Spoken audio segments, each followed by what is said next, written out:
Hey, it's Lisan. So every Wednesday at 5 p.m. Pacific time, I'm going to be doing live YouTube videos. And I think I'm just going to do this because it's a lot easier for me to keep up with my schedule this way, since I don't have to edit anything and then I can interact with anyone who's watching right now. So the topic today is the discussion that went on in Facebook as a result of Kenny, my husband, posting this on his timeline. So he wrote, ever watch what your friends feed their kids? You'd think they're trying to kill them. Thumbs down to meat and dairy people. So that sparked a lot of discussion underneath. Some people took it pretty well, and then there were others who didn't take it quite so well and got offended. But all is good, because it meant that I was able to counter any arguments with studies, and a lot of his friends didn't say anything on the post, but they read it and then they messaged him afterwards. So I think it actually made a difference. So I wanted to bring up a comment that someone made. I was debating with someone on this thread. It was one of his friends that said, so this is one of the comments. It said, "The science is there. Humans are reliant on animal products as part of their diet. We have a simplified digestive tract and a large brain, which means a high quality diet," and in brackets he wrote, "pre-processed whole foods, also known as meat, is the only way for things to exist as they do on a large scale. We have the ability to plan, and without any prompting, will develop behaviors consistent with those of a predator. We sneak up on each other as children, and etc. There is a multitude of peer-reviewed scientific journal articles out there stating just the same." And he wrote quite a long post about our digestive tract and how it's closer to carnivores than herbivores. And of course, I had to reply to that. So this is what I said to him. "In response to your statement, we have a simplified digestive tract and a large brain. Our digestive tract is very long compared to an obligate carnivore or omnivore, and short compared to a herbivore. We do not fall in any of these categories. Our intestines are 6 times the length of our body, like the frugivores. Carnivores or omnivores have digestive tracts that are only 1.5 to 3 times the length of their body. Omnivores and carnivores have large mouths with great sharp fangs and blade-shaped molars. Our mouths are comparatively small with flattened molars. There is evidence that animal products were not what humans evolved to eat. There is more evidence that cooked starches were the main reason for human brain growth, which makes sense because our brain runs on glucose when it is available. Archaeological and historical evidence shows that we developed primarily through eating cooked food, especially starches, not animal flesh." And I linked him a few studies and one article that showed that it was starches that we developed our large brain on. So I can link that in the description box later on. And another thing that he said that I responded to, he said, "We have the ability to plan, and without any prompting, will develop behaviors consistent with those of a predator. We sneak up on children and each other, etc." So I responded, "Sure, we can sneak up on someone, but we don't normally end up killing them with our bare hands and tearing them with our teeth and eating them raw like a wild animal would. Hunting is a necessity for survival in times of scarcity, but in an environment where there's plenty of plant food, it is not necessary.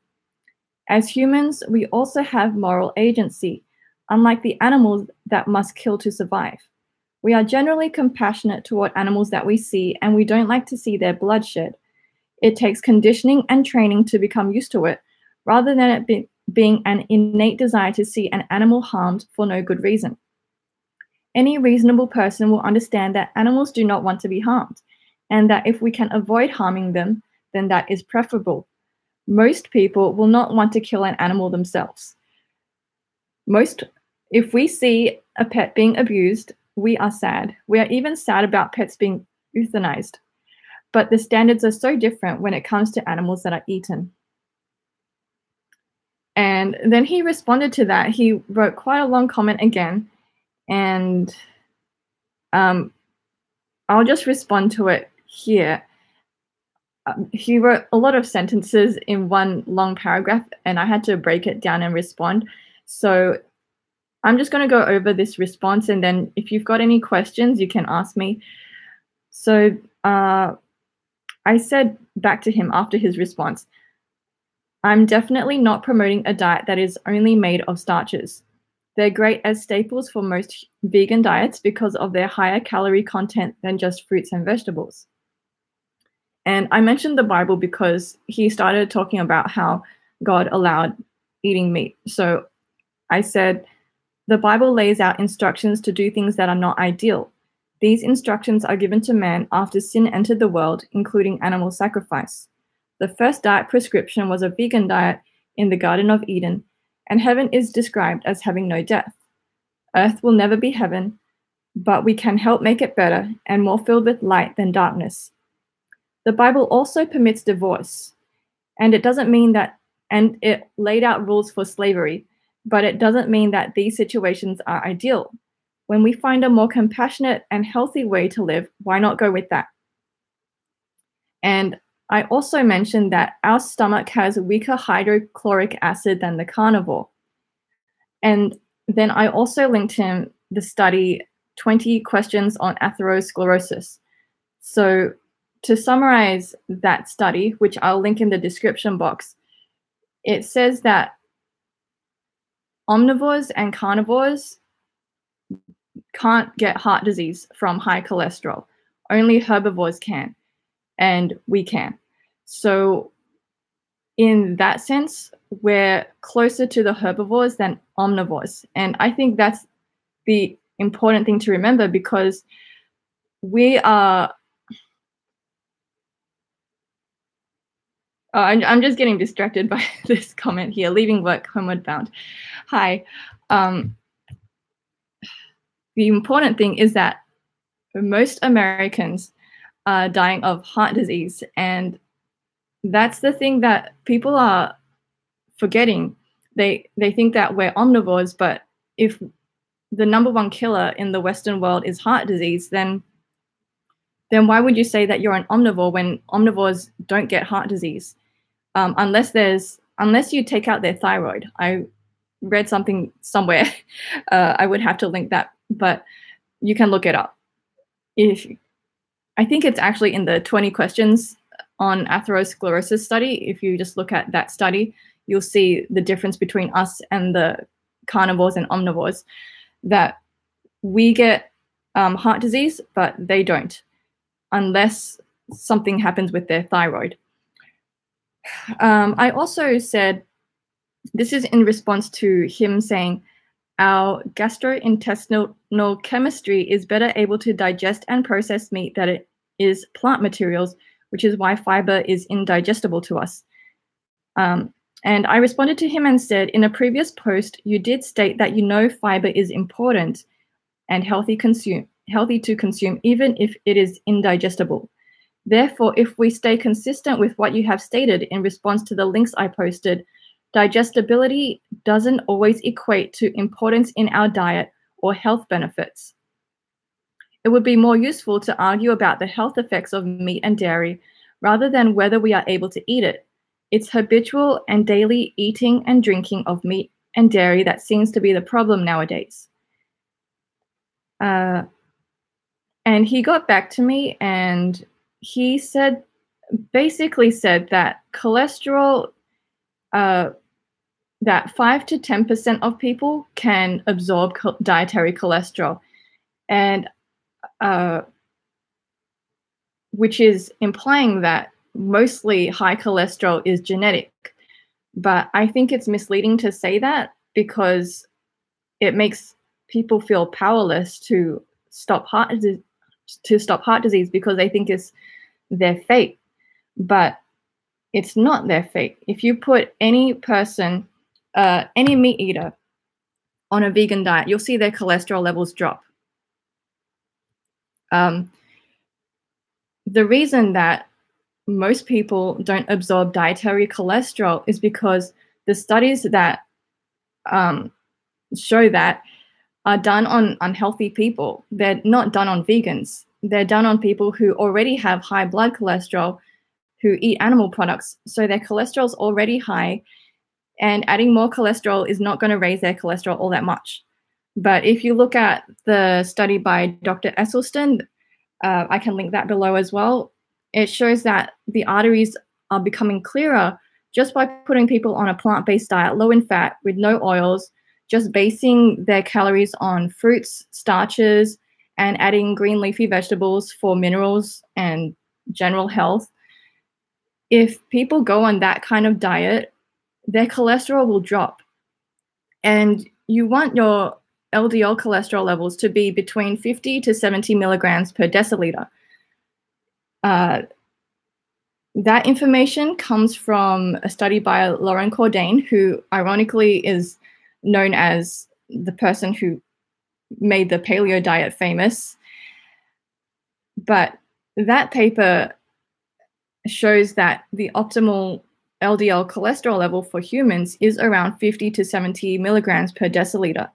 And you only get there on a vegan diet, unless you have this genetic blessing where you just have low cholesterol. So it was a long debate that I spent all of Saturday afternoon compiling the information to put in the comments of this Facebook post in response to Kenneth's friend. And I think, well, at least a few people read it. When I post comments on Facebook, I don't post them just to respond to the person by themselves. I do it so that other people can read it. And I do this even on more public Facebook posts about food. There was one that posted a low carb recipe, and it was a public post, a public video.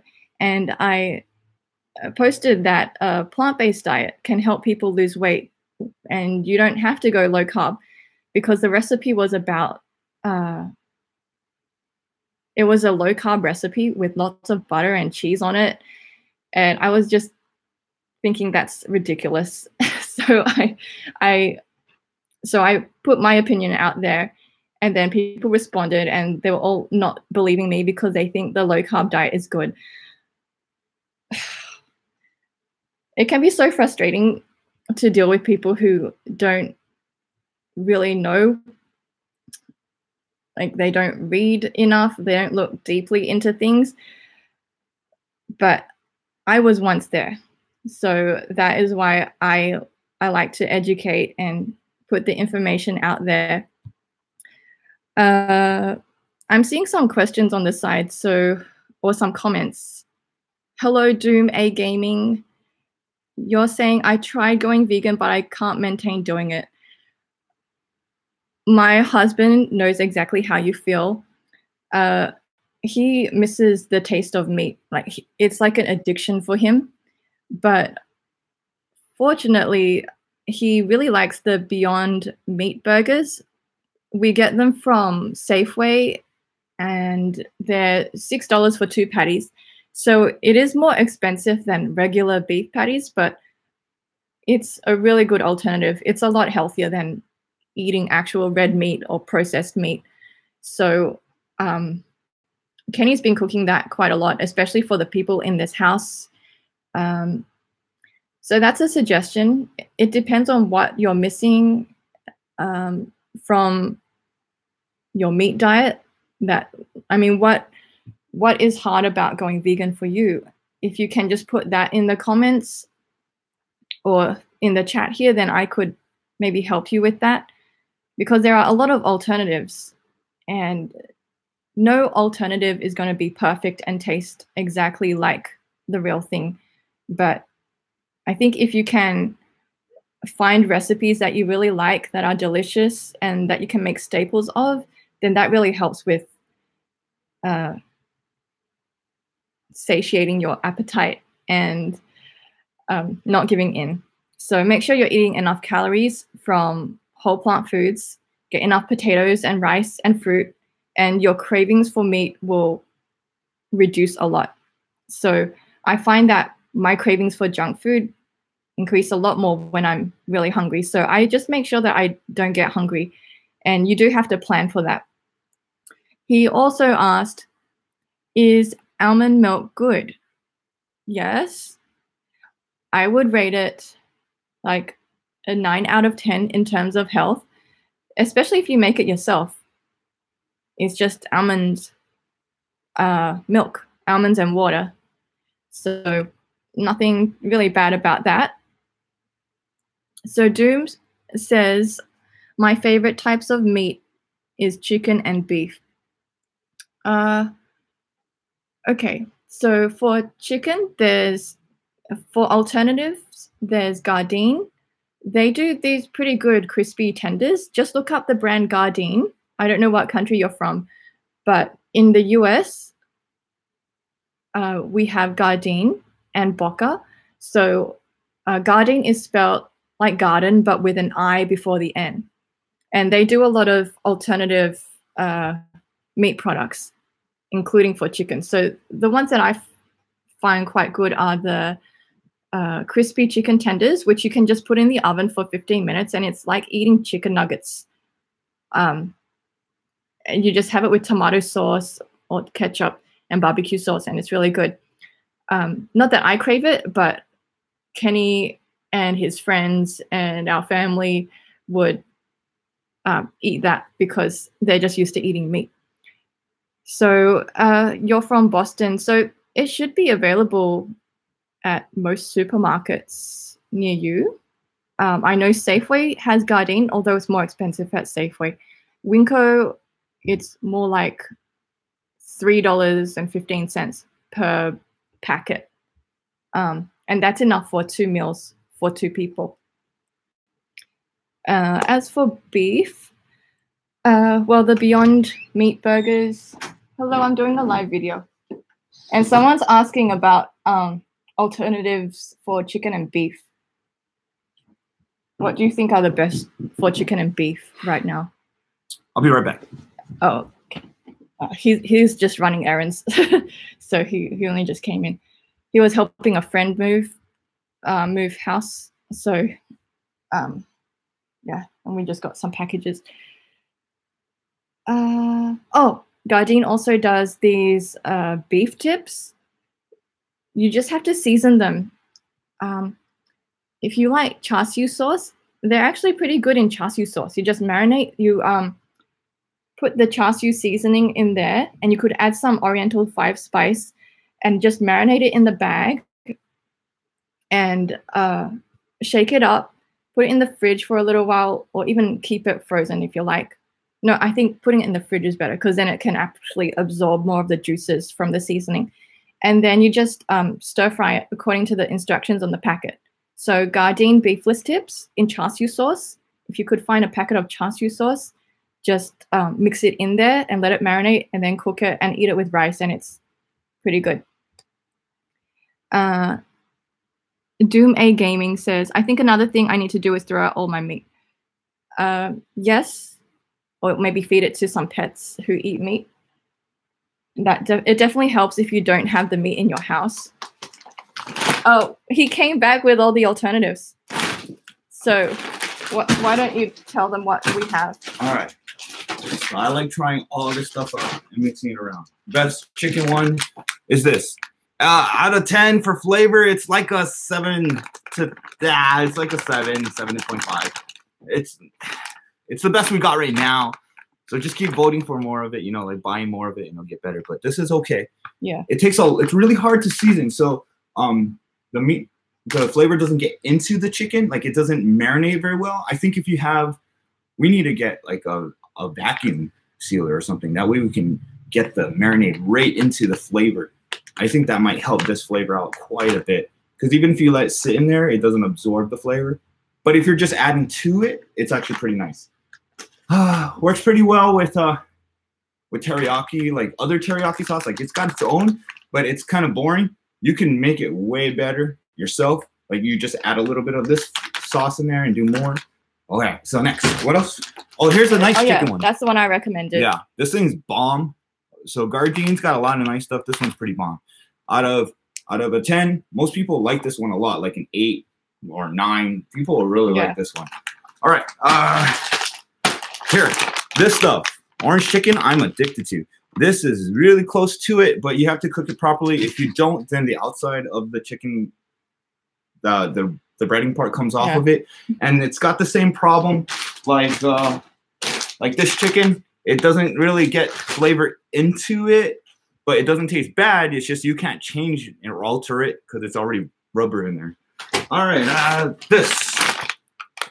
I like this. This one actually absorbs flavors, so you can marinate it. That's the beef tips. This is on its own, it's crap. It's like a 5 or a 6. It tastes horrible, but you can marinate this one, and it absorbs the flavor, and you can turn it into a 9 or a 10. You can make this really, really good if you pre-marinate it. So you take this out of the freezer, right, and you add your favorite sauce.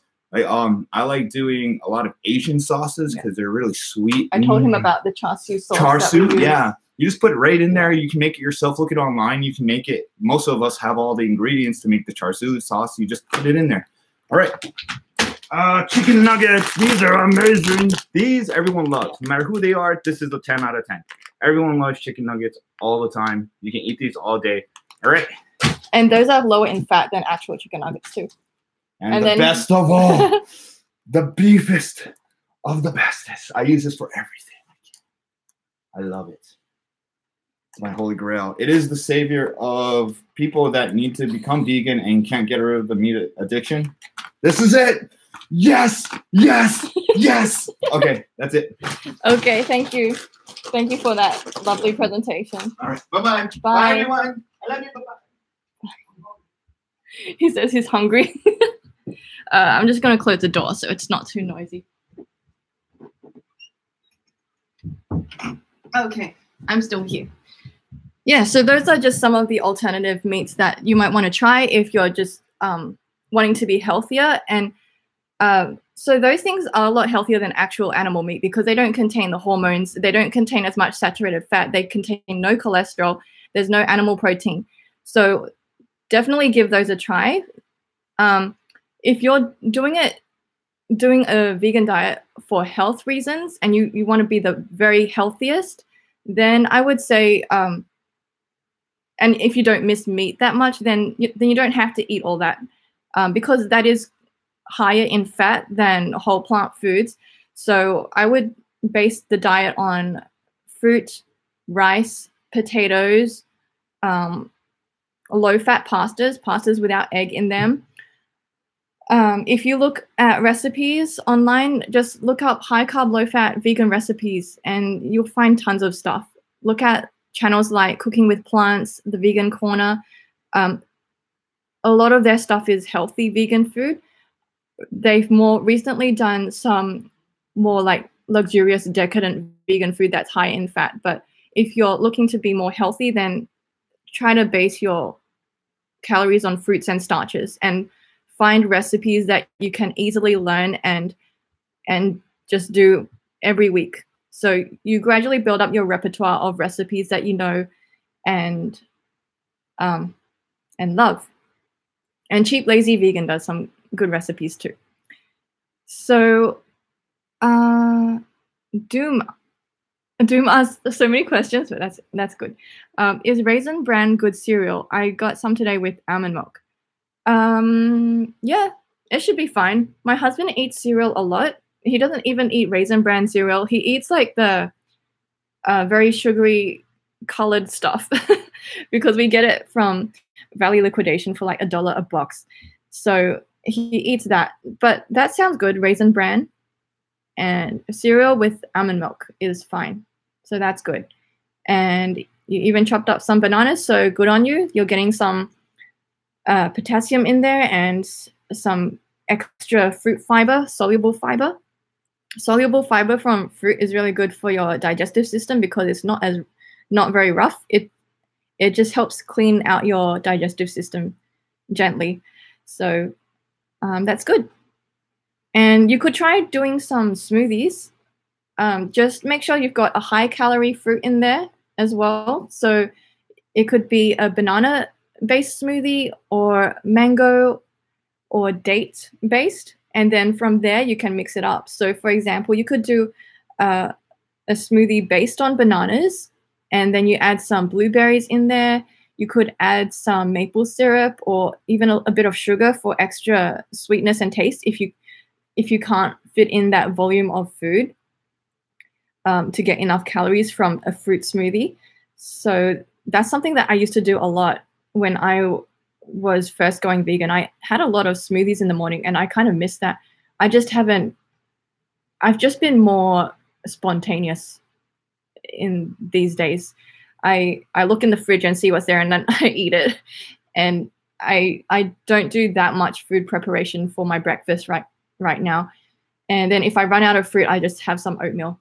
So that's what I do for breakfast. And for lunch, I'll normally have I make spaghetti a lot, and I make a ramen, but it's a low-fat one. There's a brand called Koyo.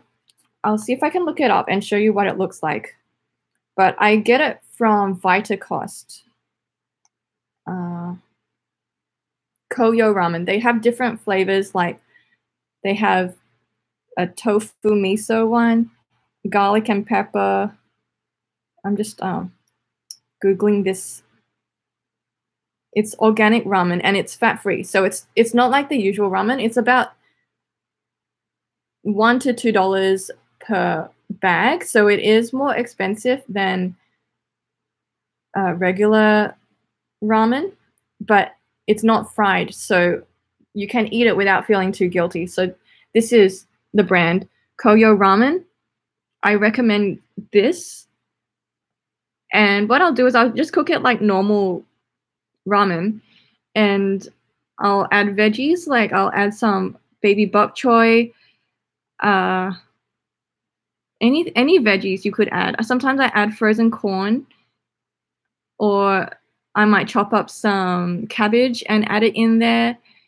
So you would, if you want to add veggies to it, I would cook the veggies that take longest to cook first and then add the ramen.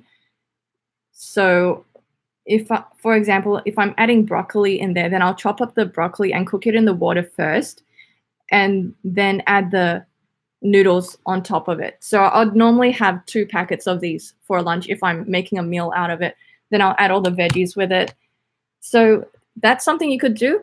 And the flavor packets that go with those ramens are not as strong as the usual ramen packets that you get. So what you might want to do is add some of your own herbs and seasonings. Like you could add some Mrs. Dash flavoring. That brand has one called Table Blend, and that tends to go well with any of these ramen packets. And you could add some dried parsley or Italian seasoning if you wanted to make your ramen Italian. Not that I do, but that's just an example of like seasonings you would add to stuff that needs more flavor. So yeah, I eat ramen or spaghetti, pasta, or I might have rice and veggies.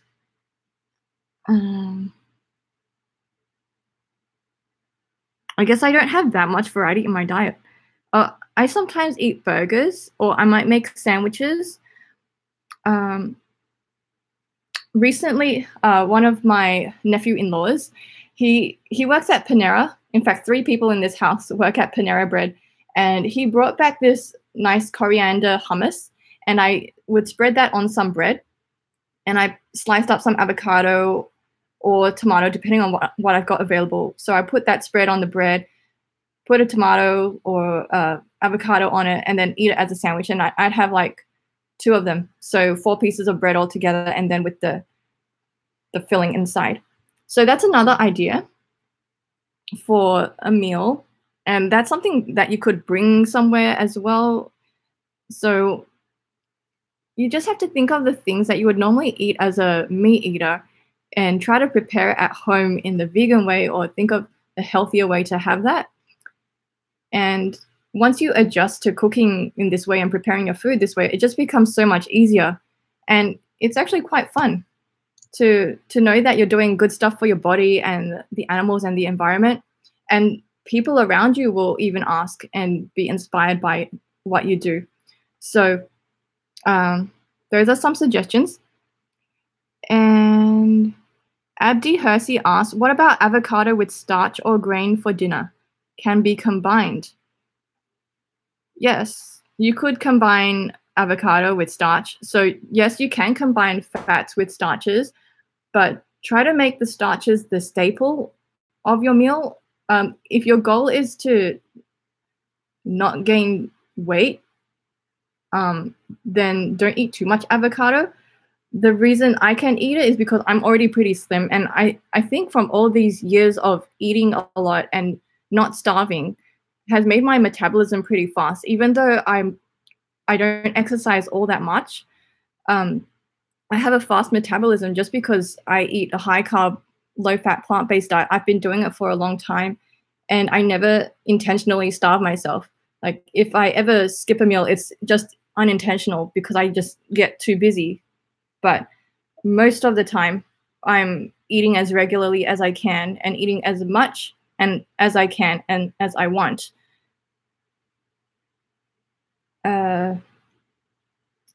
Doom A Gaming asks, are tortilla chips good? They're good in the taste. They do have oil in them, and you'd want to try to cut down or eliminate the oil if you're aiming to be healthy. I have eaten tortilla chips, maybe, I'm saying tortilla, it's meant to be tortilla. I'm just going to say tortilla because that's how it's spelled. Tortilla chips are fine. It's kind of like the avocado situation where if your goal is to not gain weight or to lose weight, then cut it out of your diet or find a lower fat alternative. You could make your own tortilla chips or tortilla chips by tortilla. Okay, I'll say it the correct way. Tortilla chips.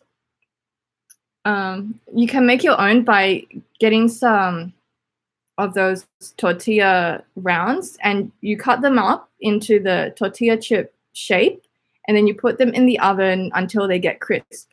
And you can look up a recipe for that. I forgot the exact temperature because I don't make them that much. So I don't remember exact recipes or temperatures.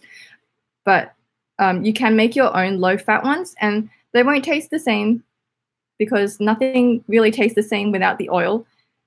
But if you want a healthier alternative, then that's something that you could do. And you could add your own flavors. You could add your own salt or lime juice and have it with salsa, a low-fat salsa. Most salsas are low-fat or no-fat, so that's a suggestion. And Britton Evans says, love using my air fryer. Oh, can you make tortilla chips in the air fryer too? I'm pretty sure you can because anything that you can do in an oven, you can do in an air fryer. In fact, I've got a big air fryer downstairs that I haven't been using because I just use the oven. And I don't know, I spent over $100 on this big air fryer and I still haven't used it all that much. What I use that for is if I'm making spring rolls, I put it in the air fryer. I just haven't made the effort to find out how long things take in the air fryer. And I guess I'm just really used to putting things in the oven and letting them cook according to the timing of the oven, and then I'll come back and check on it. But it's the same thing with an air fryer. You can just put a timer on that too. But my experience with it, because I don't have that much experience with it, I just haven't been doing it. So I think if I was to use it more, I would know more about it. But Britton, if you have any suggestions on what you make in your air fryer, just put them, you can put them in the chat and I'll mention it. Or you could just write it in the comments of the video later on. But I joined a vegan enthusiast air frying group. I think that's the order of the words. Vegan, or maybe it was vegan air frying enthusiasts. There's a Facebook group for everything. So I joined that group because I've got an air fryer, but I haven't been checking in on what people make and haven't really been trying stuff in the air fryer because we just use our oven or we use a microwave or we use a pot. We're just so used to our routine. But it'd be good to learn some new things. Abdi says, tofu is soy protein. Is it irritant, particularly for those who can't tolerate soy products? I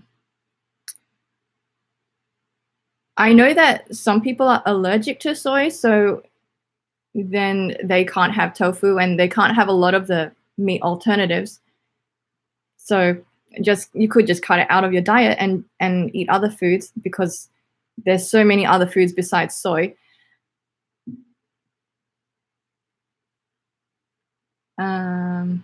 But personally, I tolerate it pretty well, and I don't really know anyone in my circle of friends or family that can't tolerate soy. Maybe because we're all Asian and we've just been eating it for a long time.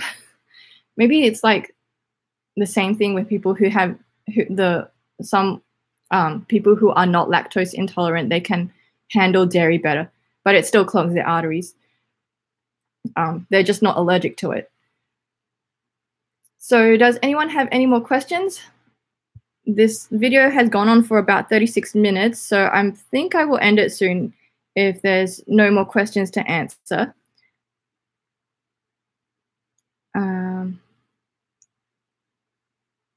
Something that I missed talking about was dairy. I put in the title of my video, dairy is horrible, mainly because going back to the start of this live video, I was mentioning how I was replying to a comment by Kenny's friend, and he was saying how milk is the perfect food for humans, and if babies can have it, then we can have it as well. And I replied basically saying that human milk, is perfect food for human babies, but not cow milk. The dairy cows today their milk is full of estrogen because the cows today are milked when they're pregnant. They're pregnant for so much of their life, and that's part of why dairy is such a cruel industry. They're made to be pregnant for a long time and almost all the time, just so that humans can have the milk designed for the calf. But besides being cruel to the animals, dairy has been linked to prostate cancer in men, and I'm sure it's linked to other cancers. They're just not on the top of my head, but it's definitely been linked to prostate cancer in men, and it's been shown in case studies and cohort studies. Also, there was a study that showed the growth of prostate cancer cells in a petri dish when milk, dairy milk, even organic dairy milk, was dripped onto the cancer cells. The cancer cells would grow in the petri dish. But if almond milk was dripped onto it, the cancer cells decreased. So, I mean, that's in a petri dish. And the case control studies and the cohort studies just back up the statement that dairy is linked with prostate cancer in men. So I'd be very cautious about having any dairy. In fact, I don't recommend it at all because it's for cows. It's liquid meat, as Dr. McDougall says. And as Britton Evans says, cow growth fluid. Yes, it increases your IGF-1 levels, and you wouldn't want your IGF-1 levels to be too high because it promotes cancer tumor growth. Abdi Hersey says, the problem is most vegan can gain muscle and being lean. What do you suggest that someone wants to gain healthy weight? Problem is most vegans can gain muscle and be lean. Okay, so I am taking your question to mean what do you suggest to someone who wants to gain healthy weight? Depends on what kind of weight you want to gain. So if you want to gain body fat, then try to eat more calories. And if you find it hard to eat more calories, then you'd have to eat more fat. That's the only way that you're able to gain body weight. It's just to eat more calories, including fats. And try not to be too active if you want to gain body weight. Yeah. Liver cancer in the Philippines. I think, yes. Liver cancer in the Philippines. I think that was something that Dr. T. Colin Campbell found out when he used to study people in the Philippines. And yeah, you can look that up. It's not on the top of my head. Just the name, the disease and the country, I'm able to link to T. Colin Campbell's research. So yes, that's also tied to dairy. So dairy is basically cancerous. Why would you want that in your body? So not only is it cancerous, it promotes heart disease because of the fat in there. There's cholesterol and saturated fat. It's going to clog your arteries if you drink it regularly. Besides that, it's also got hormones. The estrogen from the cows is in the milk. It's worse than soy. People think if you drink soy milk, you're going to grow boobs or something. But I mean, if that was the case, then I would be drinking that all the time. But it doesn't happen that way. Soy milk has phytoestrogen, and it doesn't work the same way in your body as actual animal estrogen. So if people are scared of soy milk, then they should be 100 times more scared of dairy milk. So definitely replacing the dairy milk with soy milk or almond milk or even coconut milk is better than having dairy. Oh, acne as well. It's been shown to increase acne. And that's actually tied to the cancer because our skin is a way for our body to detox. So people who get acne are basically just trying to detox their skin is trying to get rid of the toxins. So it's coming out through the skin. And at least the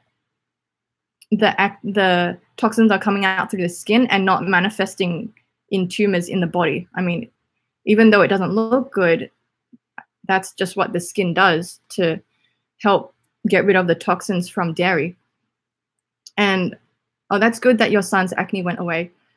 I used to have severe acne as well. And this was back when I used to eat cheese. And I didn't drink milk, but I did have cheese. Sometimes I had ice cream. And I was still eating meat, just not a lot. The main animal products I used to consume would probably be like the cheese and the eggs. And I did have oilier food before I went vegan. So that cutting all that down or cutting it all away and then replacing it with fruit and low-fat starches is what really helped my skin clear up. And now I get the occasional pimples, but it's mainly from stress or just from vegan junk food that I might eat on occasion. And I also tend to get acne more when I don't sleep enough. So it's tied to environmental factors and lifestyle factors too, not just the diet, but diet was huge. If you just clean out your colon, your skin will become a lot clearer as well. So okay, so I think that will be all for now. I covered everything. I think I answered every question.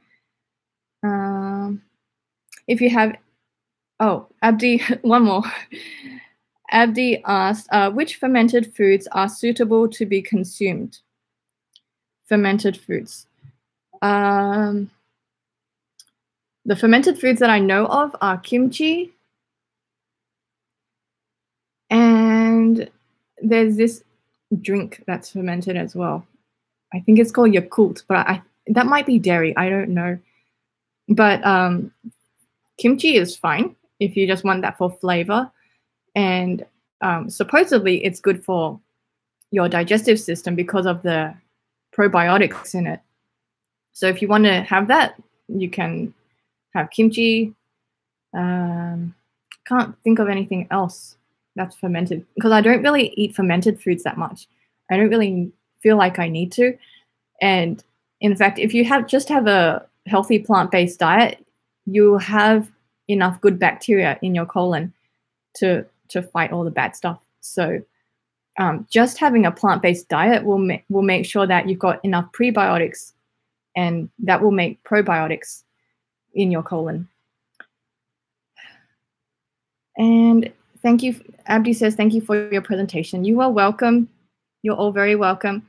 I'm going to be doing this every Wednesday at 5 p.m. Pacific time. So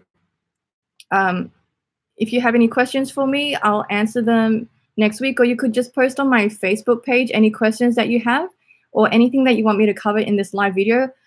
I'm going to do my best to do this every single week. And in between, I might post videos of the things that I eat or what my husband and I do. And they will probably be edited videos rather than live videos. But I'll try to do a live video every week and just keep in touch